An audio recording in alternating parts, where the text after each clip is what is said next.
incentiva a violência e flerta com o crime na política brasileira, hein? O presidente Jair Bolsonaro ou o seu adversário que bate palmas para um vereador que tentou matar um empresário arremessado contra um caminhão, que passa a mão na cabeça de sequestradores de Abílio Diniz, que minimiza o roubo de celular e diz que policial não é gente. Para a velha imprensa brasileira, é o Bolsonaro. Foi o que vimos com o episódio em Foz do Iguaçu, uma briga que terminou em tiroteio. Quem vai contar essa história para a gente é o Paulo Figueiredo. Pois é, essa foi uma semana onde a imprensa, mais uma vez, mostrou para que serve hoje em dia. Ela não serve mais para informar o público, ela serve agora ao propósito de formar a opinião do público naquilo que ela acha que é a narrativa correta. Isso ficou muito claro nessa semana. Nós começamos a semana com o debate a respeito do crime bárbaro, um crime muito triste que aconteceu, como outros tiroteios que acontecem no Brasil. Imediatamente, sem verificação, sem nenhum tipo de checagem, sem tempo para apuração, a imprensa decidiu que se tratava de um crime político. Houve gente, certos eunucos aí pela internet, dizendo que se tratava de um atentado do extremismo bolsonarista.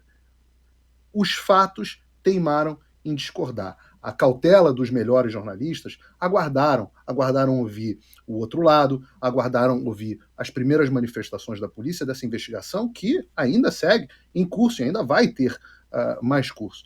Mas as câmeras de segurança mostram histórias que não são absolutamente claras, com tempos distintos, sem sabermos quem atirou primeiro, quem não atirou primeiro, mas o fato é que até o momento que a polícia diz é que foi um crime, a própria delegada que investiga o caso diz que não há nenhuma razão para imaginar que o crime tenha tido motivação política. O que parece, sim, é que um policial penal passou, disse que estava fazendo uma ronda num clube do qual ele fazia parte.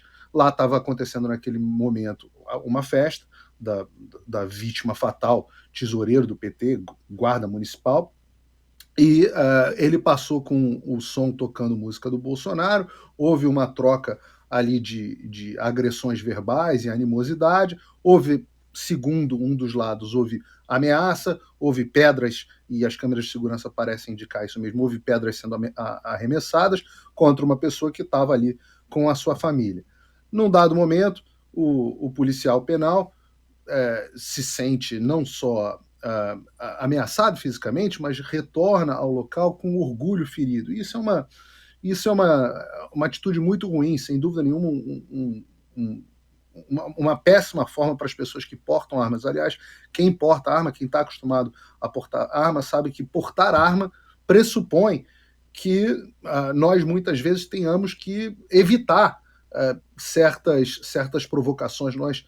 Você se retira de provocações que, quando você está armado, você tem que se retirar, porque você sabe que, em última instância, se você puxar a sua arma, acontece isso que aconteceu. Ninguém sabe quem puxou a arma primeiro, ninguém sabe quem atirou primeiro. As investigações, de novo, ainda precisam ser aprofundadas, mas, no final das contas, o que se sabe no momento, a conclusão que se chegou ao momento, é que, embora a origem do desentendimento tenha sido um desentendimento político, como muitas vezes no Brasil acontece desentendimento por futebol, qualquer coisa que acirre os ânimos das pessoas, houve um desentendimento. Esse desentendimento gerou agressões verbais e talvez pedras das partes, e isso se refletiu numa troca de tiros das partes, que vitimou ambos, mas vitimou fatalmente a pessoa lá, o guarda municipal, que era tesoureiro do PT. Então, uma situação triste, mas que nem de longe reflete a narrativa que a imprensa está tentando construir. E o que a imprensa está tentando fazer? Esse aqui é o meu ponto aqui, perdão por me alongar, mas o ponto principal nessa história é que o que a imprensa tem feito é tentar criar um clima no Brasil de guerra civil, um clima de confronto generalizado, como se bolsonaristas e petistas estivessem saindo no tiro e na violência em todos os momentos, e isso estivesse partindo, claro, nesse caso especificamente, que foi o caso que a imprensa resolveu colocar fora da proporção, que isso estaria acontecendo por parte dos bolsonaristas, porque o Bolsonaro incita o ódio. O presidente, como sempre, se manifestou contra a violência, falou com uma parte da família da vítima fatal, e mostrou que não há espaço para violência no Brasil. Agora, esse clima generalizado não está acontecendo. A gente não consegue enxergar, como teve uma reportagem da BBC esses dias, mostrando N vezes onde a política bolsonarista incitou a violência. E não há essa incitação à violência, não há esse clima de guerra civil, isso é absolutamente falso, e esse exemplo, acho que foi um exemplo bastante ilustrativo. Pois é, exatamente o que o Paulo disse em relação à velha imprensa, Fabi, Adriles, começando aqui girando a nossa mesa com você, Fabi. Há uma tentativa escancarada de se colocar as digitais do presidente Jair Bolsonaro como alguma coisa ruim, digitais negativas em tudo, de Foz do Iguaçu à Amazônia, passando por outros lugares. É uma hashtag ele não, que nasceu antes, já lá na campanha, né? Então, é atribuir a ele tudo o que é ruim. E nesse caso, depois de fascista, genocida, agora é alguém que incentiva assassinatos, né? Tentar colar nele mais um rótulo aí a 80 dias das eleições. Tanto que inovaram no termo, né? Intolerância política existe, é real, mas não necessariamente nesse caso. Eu fui uma das primeiras pessoas que pediu calma, porque no Brasil nós temos um índice de violência imenso. Existem brigas em bares, brigas em festas, brigas entre vizinhos, essa é a nossa realidade. E às vezes existe briga entre torcidas organizadas de time de futebol, e também pode haver brigas, por que não? Existem pessoas sem se falar na família por conta de posições políticas, e pode realmente escalonar para algo mais grave, muito mais sério. Mas no âmbito jurídico, foi o que eu pedi ali para as pessoas terem um pouco de calma, né, um pouco de esperar a polícia apurar os fatos, porque era um lugar que tinha imagens. E como que é feita essa apuração? Não é só... Muitas pessoas me xingaram, também transferiram esse ódio para mim, quando eu estava só pedindo que fosse apurado os fatos. Então as pessoas mandavam áudios, os áudios de uma das partes, das vítimas. É óbvio que essas pessoas estão condoídas. Se fosse com os meus familiares, eu também estaria contaminado. A polícia, ela tem essa característica de conseguir isolar os fatos, corroborar com imagens, com depoimentos, com trajetórias e algo a mais. E aí nós temos, então, duas delegadas que conduziram os fatos e fizeram, então, a conclusão de que não se tratou de um crime político. Então, essa história de motivação política cai por terra. E aí, o que está acamado, que foi uma troca de tiros, que ainda está vivo, está sendo indiciado sob custódia e prisão decretada, e os outros que agrediram essa pessoa que está ainda nessa condição, estão num segundo inquérito pelo qual ele é vítima. Então, para ver como é conturbada a situação,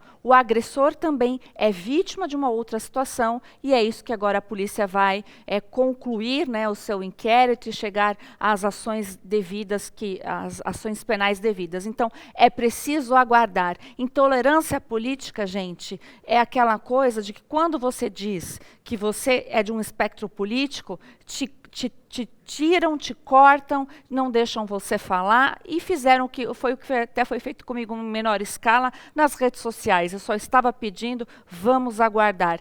Tem que ser assim, só o Lula mesmo que tem aquela condição extremamente garantista, penal, infelizmente, né, que para os bandidos vale tudo e para a pessoa de bem vale absolutamente nada. E a grande maioria dos brasileiros luta pelas pessoas de bem e condena esse tipo de violência. Eu não estou passando pano para ninguém. É abominável o que aconteceu, e a gente tem que pregar que tudo dá para ser conversado, nem que as pessoas estiverem fora de si. Então, isso é um ato de extrema violência e condenável.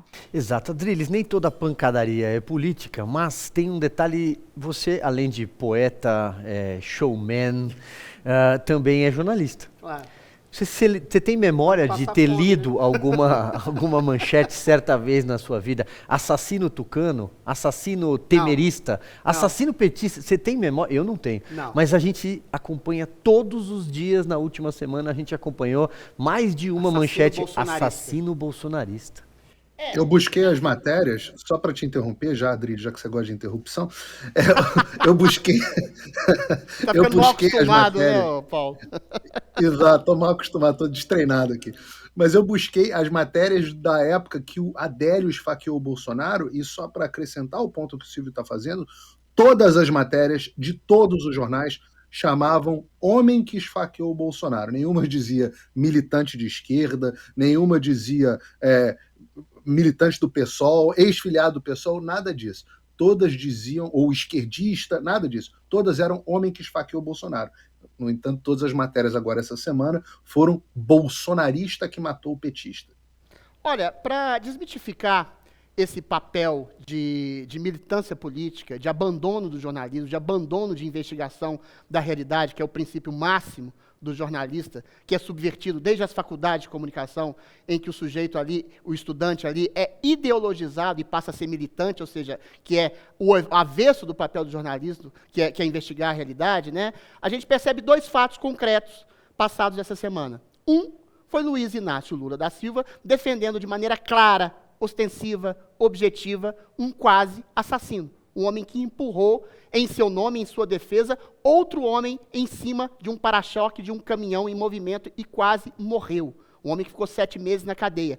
Isso é uma incitação clara, objetiva, à violência. Do outro lado, a gente teve o quê?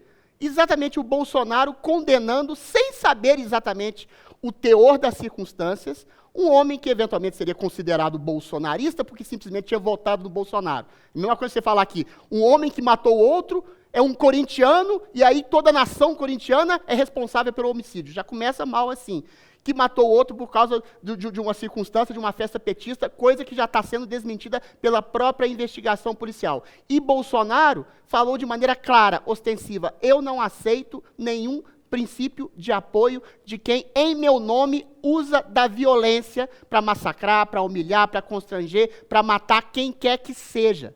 Ou seja, é a postura de um homem que incentiva a violência, o Lula, e um homem que condena a violência. Bolsonaro é acusado de muitas coisas, mas a violência que ele eventualmente fazia apologia é a violência contra bandidos, contra criminosos, contra assassinos, contra homicidas, coisa que ele reiterou quando rechaçou a atitude desse homem que atirou no outro petista, que também é um homem, não é um petista especificamente.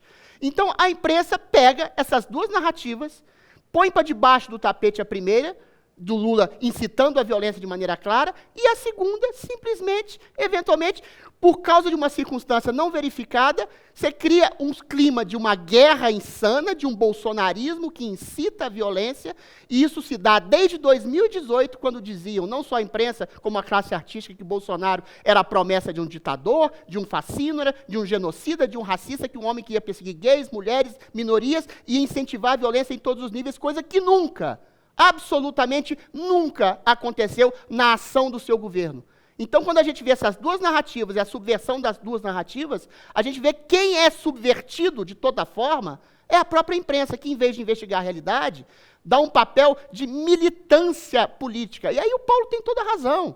De antemão, os caras falam assim, assassino bolsonarista. É a mesma coisa de dizer assassino corintiano, assassino cristão. 50% das pessoas vão votar no Bolsonaro ou 50% vão votar no Lula. Quer dizer que todos esses 50% de um lado e de outro são assassinos, não tem homicidas, não tem estupradores, é claro. Uma coisa é dizer que a ideologia molda a perversidade de alguém. Outra coisa é dizer que até o amor, por exemplo, pode tomar a forma da pessoa que ama e uma pessoa assassinar por amor. Amor a um ídolo político, amor a uma ideologia, amor a um princípio, qualquer coisa. E a imprensa, em vez de escarafunchar, de esmiuçar, de investigar essas realidades obtusas, subjetivas que a gente tem do sujeito que se move pela sua idiopatia, não. Ela culpa de antemão o Bolsonaro porque quer, eventualmente, derrubar Bolsonaro e passa pano na atitude claramente, ostensivamente incentivadora de ódio e de violência, porque Lula é a figura palatável a uma narrativa de esquerda. Ainda é o operário que saiu da pobreza, que quer tirar as pessoas da pobreza, o homem injustiçado por uma justiça elitista, que foi preso e condenado por 10 juízes em 3 instâncias diferentes por ter promovido o maior saque da República aos cofres públicos, e ainda assim todo mundo vira lulista contra a persona que estetiza a figura do ditador que nunca veio e nunca provavelmente virá, que é a do Jair Bolsonaro. Ou seja, pela projeção espelhada da possibilidade de uma ditadura futura, criminalizam o Bolsonaro e todo esse espectro turvo de bolsonarismo como sendo incentivador de violência. E um homem que saqueou os cofres públicos, um homem que eventualmente faz elogios concretos e fez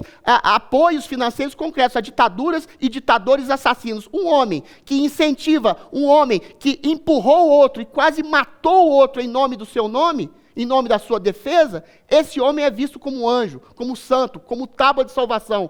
É uma esquizofrenia da imprensa. E aí a gente cai, meu bom Paulo Figueiredo, numa esparrela muito grave. Se a gente não confia na mídia para averiguar os fatos, em quem a gente vai confiar?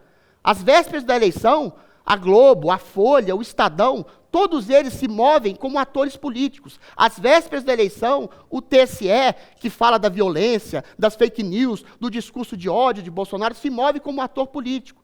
As instituições, e eu coloco a mídia como principal instituição, porque ela deve ser isenta e investigar a realidade sem nenhum tipo de acordo com uma ideopatia que ela professe, ela se transformou num ator ideopata e incentivador da violência pelo avesso, uma vez que ela passa pano sobre o maior incentivador da violência do Brasil, que pela sua própria voz faz loas e elogios a um quase homicida e coloca na conta do Bolsonaro um homem que incentiva a violência quando ele rechaça absolutamente a violência. E quando ele liga para a família da pessoa assassinada, é visto como populista. Ou seja, qualquer coisa que Bolsonaro faça, qualquer pessoa, alguma pessoa que defenda Bolsonaro, vai ser chamada de assassino, de perseguidor, de racista, de nazista, de fascista. Ou seja, é uma narrativa esquizofrênica da mídia que se transformou num ator político perverso no Brasil.